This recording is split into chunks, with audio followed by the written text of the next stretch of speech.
Olá, Foco no Positivo entrevista hoje o Dr. Adib Kassuf Saad, advogado brilhante, consultor jurídico, professor universitário, escritor, membro da Academia Amparense de Letras, membro da Academia Paulista de Letras Jurídicas e membro da Academia Líbano-Brasileira de Letras, Artes e Ciências.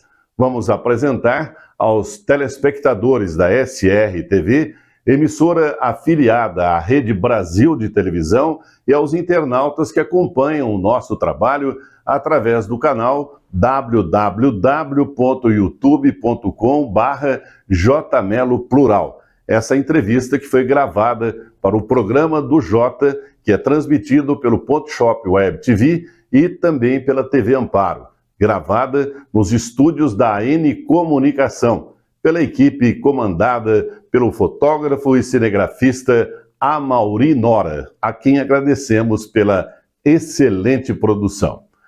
Doutor Adib, prazer enorme, seja muito bem-vindo. Nós somos gratos pela oportunidade de entrevistá-lo. Muito obrigado. Tudo bem, Melo, é um grande prazer, uma grande honra estar aqui participando do programa do Jota, um programa dirigido, coordenado por você, uma pessoa de tanto destaque, tanta categoria no jornalismo, na apresentação, nos eventos, aqui no Ponto Shop Web TV. Estou à sua disposição e daqueles que nos acompanham.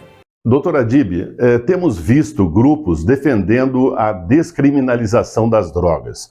Eu, particularmente, como já havíamos conversado anteriormente, eu sou contra essa descriminalização. E o senhor? Qual a sua opinião sobre a descriminalização da droga? Por ser considerada droga leve, inclusive, a maconha, por exemplo, deveria ser descriminalizada e até legalizada, é o que dizem. O que o senhor pensa sobre isso? Gostaria de ter a sua opinião. Muito obrigado. Melo, as drogas têm se transformado, nos diz a prática, num grande mal para muitas famílias brasileiras, para muitas famílias no mundo. A droga vem destruindo pessoas, famílias, carreiras, empresas, reputações. Nós percebemos que, por força das drogas, as pessoas mergulham muitas vezes num verdadeiro abismo e de lá não conseguem sair. A descriminalização das drogas é a busca de uma política pública através da qual, fazendo um controle através do Estado do uso e venda dessas drogas, ou seja, fazendo com que o uso e venda não seja mais punido com cadeia, mas controlado pelo Estado, nós tenhamos condições de fazer com que a nossa juventude, principalmente, mas a população de uma forma geral, diminua esse vício e esse consumo que leva a uma verdadeira perdição. Não existem elementos suficientes que nos deem esse tipo de garantia. Fazer com que o Estado passe a deter o poder de distribuir e controlar, simplesmente, na minha opinião, significaria dar monopólio estatal em concorrência com os grandes traficantes. Em muitos casos, simplesmente faz com que o preço da droga dispare e que a própria disputa entre eles se torne mais acirrada. Na realidade, o que nós precisamos é educar bem, informar bem, prevenir e impedir o tráfico. Nós precisamos demonstrar para a nossa juventude, para a nossa população, que eles não devem ir para as drogas. Devemos ter políticas públicas que demonstrem o mal que as drogas significam. Devemos prevenir o caminho de acesso das drogas às nossas cidades. Devemos mostrar como elas entram através das nossas fronteiras, como elas são distribuídas. Saber controlar a sua distribuição nas nossas cidades. Impedir o acesso às nossas escolas. Levar orientação e demonstração aos nossos alunos, desde a mais tenra idade, para que eles saibam do mal que isso faz ao organismo, a dependência que gera, o estrago econômico, o estrago na família. E não gerar a descriminalização, porque isso fatalmente poderá gerar mais facilidade para o consumo e para a concorrência entre os grandes, que passarão a concorrer com o Estado e não mais entre eles. A descriminalização das drogas não me parece, Melo, com todo respeito, solução. Me parece uma situação paliativa e, mais uma vez, de controle do Estado daquilo que inclusive é ilícito. Na realidade, precisamos educar a nossa população para sair das drogas ou não entrar no consumo de drogas. Exatamente o contrário daquilo que se pensa. Ok. E com relação à maioridade penal, nós observamos, principalmente nesse período eleitoral, né, que infelizmente nós temos aí um grande número de jovens ainda, menores de idade, que são chamados de menor, né, cometendo crimes hediondos, matando, estuprando, roubando, fazendo miséria. E nessas ocasiões aparecem também os oportunistas, dizendo, ó, o ideal seria o seguinte, ó, pegou, matou, mata também, olho por olho, dente por dente. Mas nós sabemos que no Brasil não existe essa questão tratada dessa forma. Como que o senhor vê essa questão da maioridade penal? Se com 16 anos o jovem pode escolher o seu presidente, o presidente da República, os nossos representantes, por que ele não pode responder com mais severidade ao crime que cometeu? Melo, se formos considerar a lei de Italião, olho por olho, hoje o mundo ficaria cego. Sim, verdade. O que significa a maioridade penal? Nós precisamos estabelecer uma idade mínima para que qualquer cidadão, qualquer pessoa, possa responder pelos atos que pratica. Ou seja, o recém-nascido ele não tem consciência daquilo que ele faz. Não dá para dizer que ele está na completa razão dos atos que pratica. Muito bem. Com a evolução da humanidade, com a evolução dos tempos, chegamos à conclusão de que, a partir dos 18 anos, o cidadão já tem consciência completa da prática de um ilícito penal. O tempo passa, evolui. Nós sabemos que a sociedade evolui, mas também a pessoa evolui. O ser humano hoje, nós começamos com algumas brincadeiras, já dizem que hoje a criança não nasce com um umbigo, né? Ele nasce com entrada USB ou HDMI, que é mais moderno. Hoje nós sabemos que as crianças já se desenvolvem, o jovem ele se desenvolve de uma forma muito mais rápida. Sim. Ele já recebe uma quantidade de informações muito maior do que alguns dos antigos recebiam. Sim, eles recebem em um ano uma quantidade de informações do que o antigo recebia durante uma vida toda. Isso tudo precisa ser considerado. Por quê? Porque a sociedade, num determinado momento, considerou que esses jovens já têm capacidade para poder, por exemplo, escolher o presidente da República, como você muito bem colocou. Essa sociedade entendeu, num determinado momento, que esses jovens já podem, por exemplo, começar a dirigir com 18. A sociedade compreendeu que esses jovens já podem praticar determinados atos através da emancipação com uma determinada idade. Por que não repensar a questão da maioridade penal? Hoje nós sabemos que parte do crime organizado, parte do tráfico, usa menores de 18 simplesmente para se esconder através de uma certa impunidade. Ou seja, eles se utilizam desses menores para que o crime que é praticado fique, de certa forma, impune. A sociedade precisa pensar, a sociedade precisa debater a questão da maioridade. Se nós damos ao nosso jovem com 16 para 17 anos o direito de escolher a mais alta autoridade do país, é aquele que nos representa, que declara a guerra, que celebra a paz, que é o presidente da República, por que não responder pelos crimes que ele pratica? Vejo aí, na realidade, a necessidade de um debate e, mais do que isso, a necessidade de coerência da legislação brasileira. O Brasil precisa ter uma legislação coerente. Se a legislação diz isso para a presidência da República, precisa dizer também para a seara penal. E preocupa-me muito quando eu vejo grupos defendendo de forma absolutamente arraigada o direito ao voto para esses menores de 18 e defendendo a absoluta manutenção da maioridade penal aos 18 anos. Preocupa-me por quê? Não porque defendem, mas pelas razões que os levam a defender. Preocupa-me porque, regra geral, há uma ideologia política por trás desses argumentos. quando nós deveríamos trazer para debate argumentos técnicos, racionais, biológicos, médicos, que levem à conclusão da manutenção de uma ou outra situação, o que nós percebemos é um viés político-partidário permeando toda e qualquer discussão. Isso prejudica a deliberação do Congresso, isso prejudica o entendimento da matéria pela própria população brasileira, que se vê, quando não absolutamente despreparada, se vê num verdadeiro engodo daqueles que deveriam prepará-la para decidir bem e opinar de forma certeira. Na minha opinião, mantendo-se esses direitos para os jovens entre 16 e 18, eles têm que responder também com as obrigações. É necessário que a nossa juventude compreenda que para ter direitos em plenitude, eles têm que ter obrigações em plenitude. Sem isso, formaremos apenas delinquentes e não verdadeiros cidadãos para esse país. Ok, muito obrigado. Vamos então para mais uma mensagem comercial. Na sequência, a gente volta falando sobre crimes contra a mulher.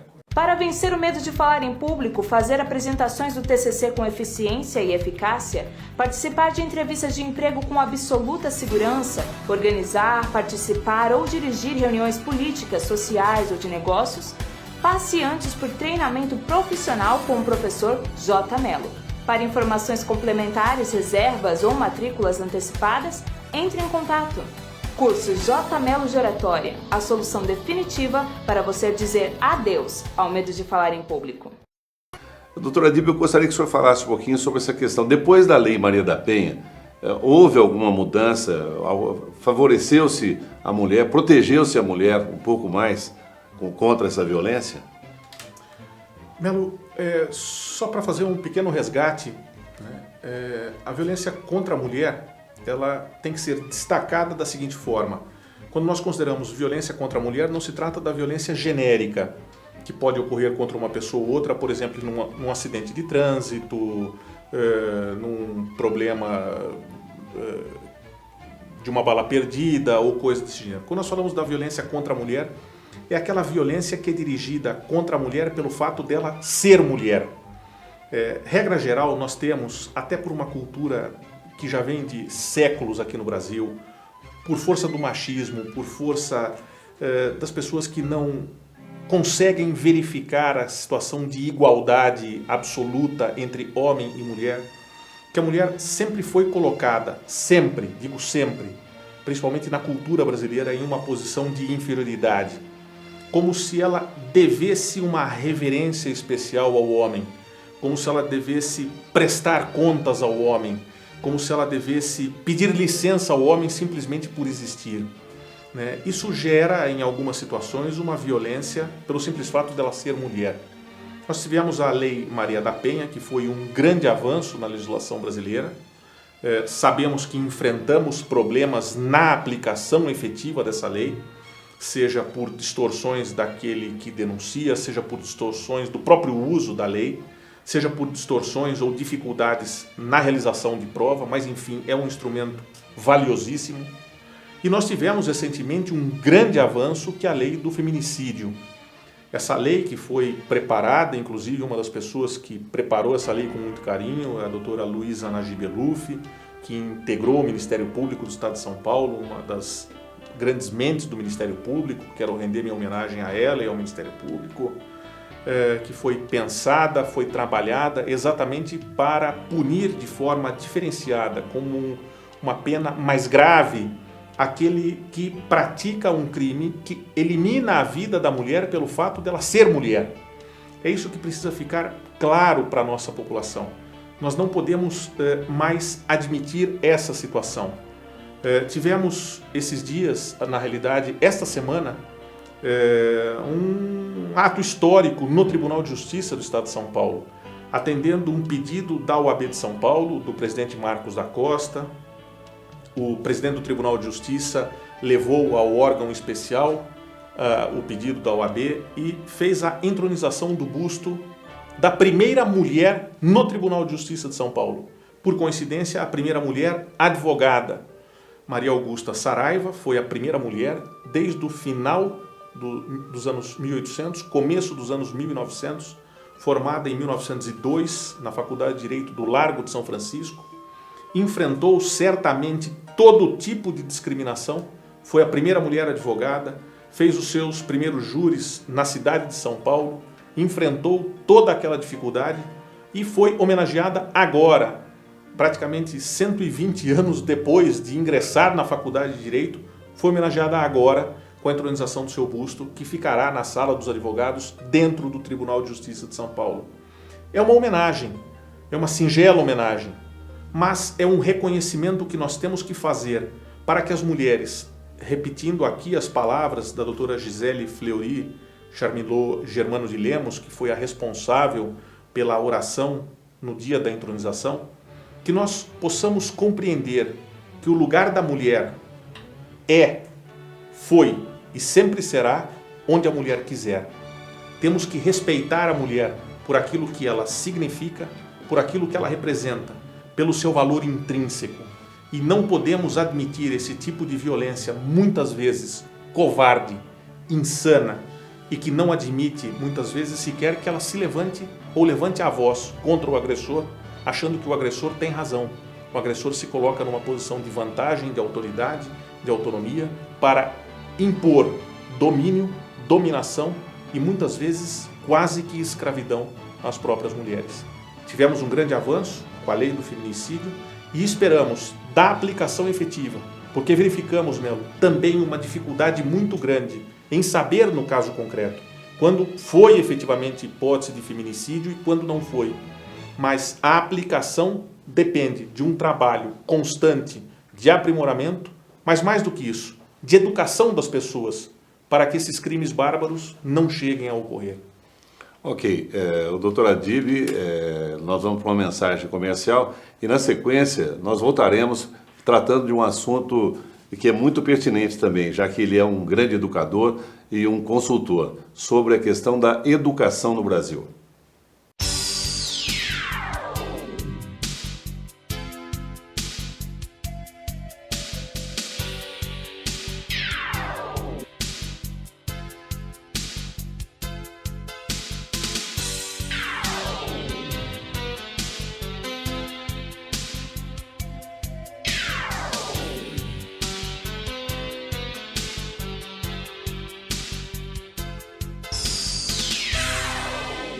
Doutor Adib, como o senhor vê a questão da educação no país? O senhor acha que a educação é um bom caminho para que a gente solucione uma série de problemas que nós temos?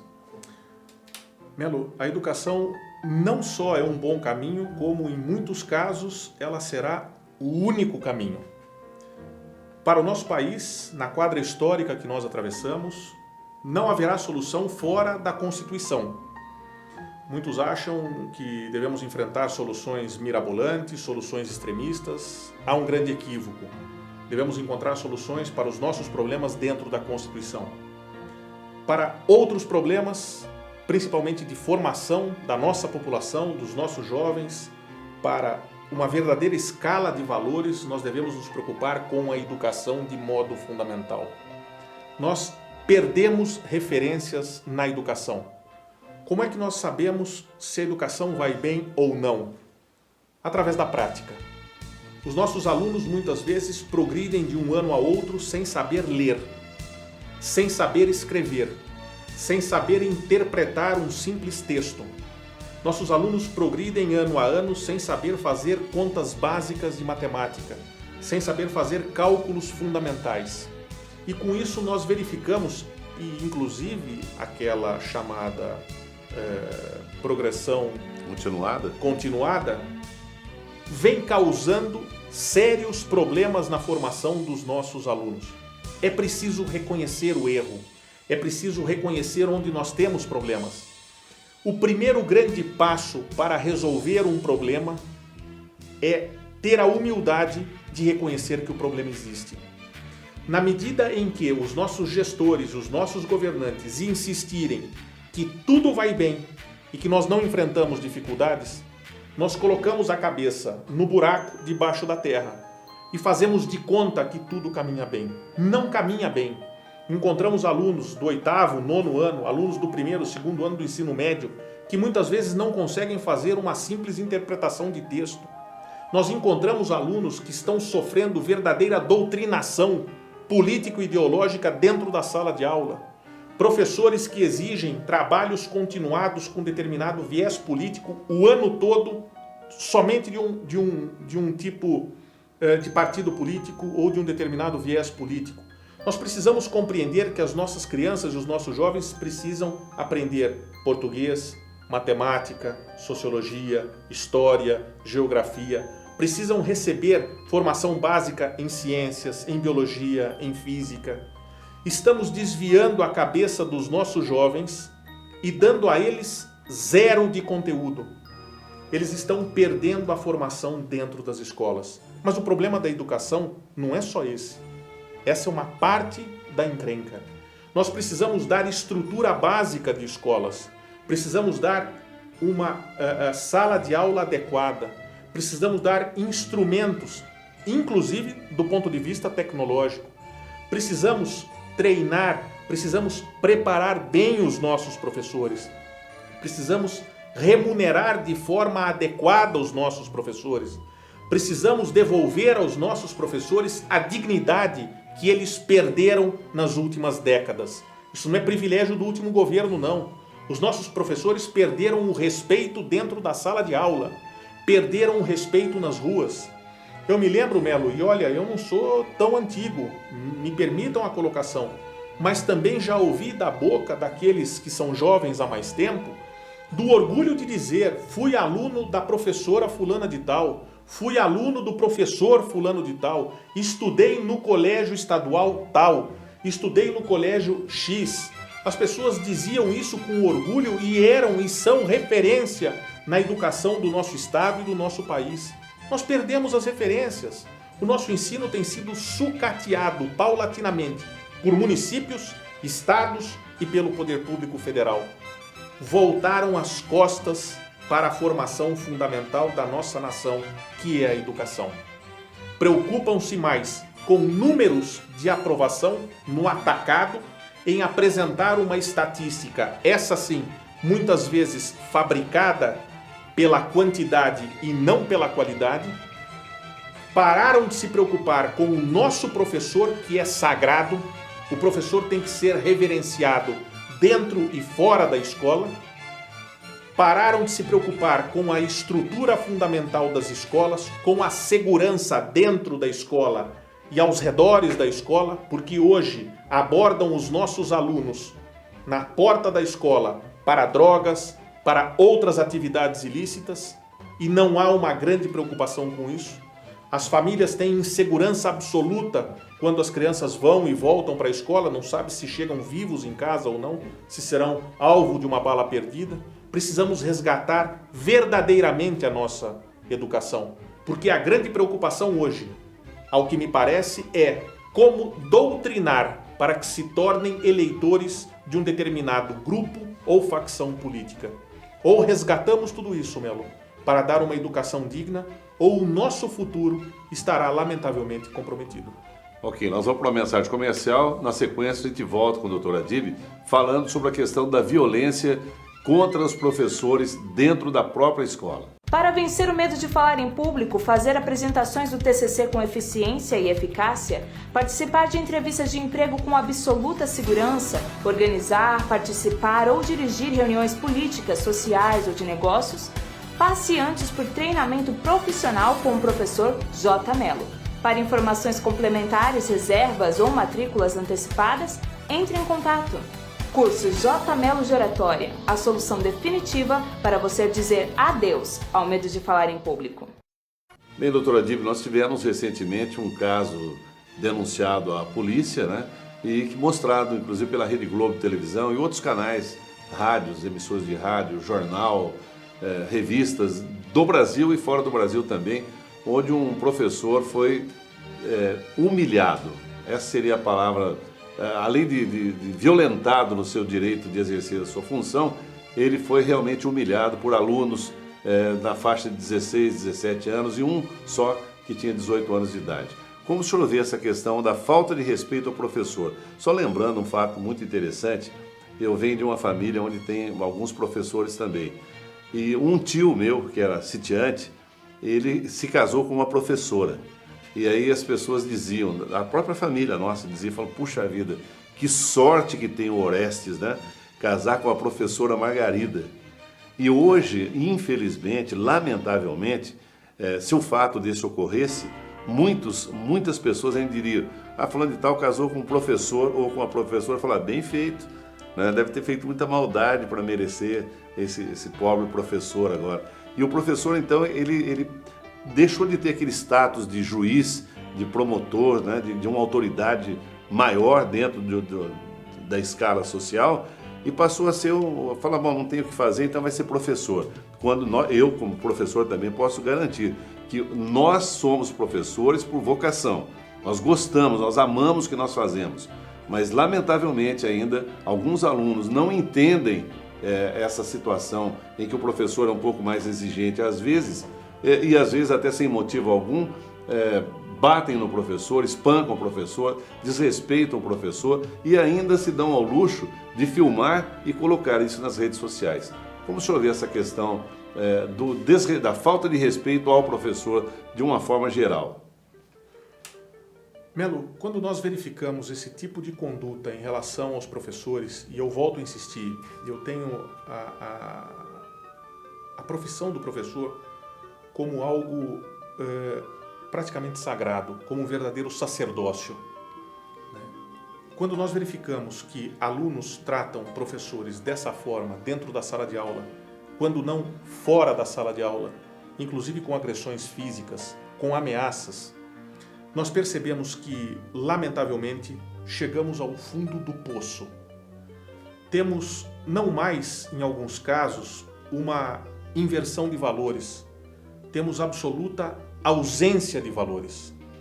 São pessoas que não dependem mais de uma escola para recuperar algo dentro da mente. São pessoas que não tiveram formação nem mesmo dentro de casa. E é lamentável, mas temos que dizer isso. São pessoas que não compreendem e que as famílias, ou aquilo que sobrou das famílias, não compreendem que escola e família devem trabalhar em conjunto na formação das pessoas. Não adianta a escola achar que a educação vem só de casa. E não adianta a família achar que a educação também não será dada de forma complementar dentro da escola.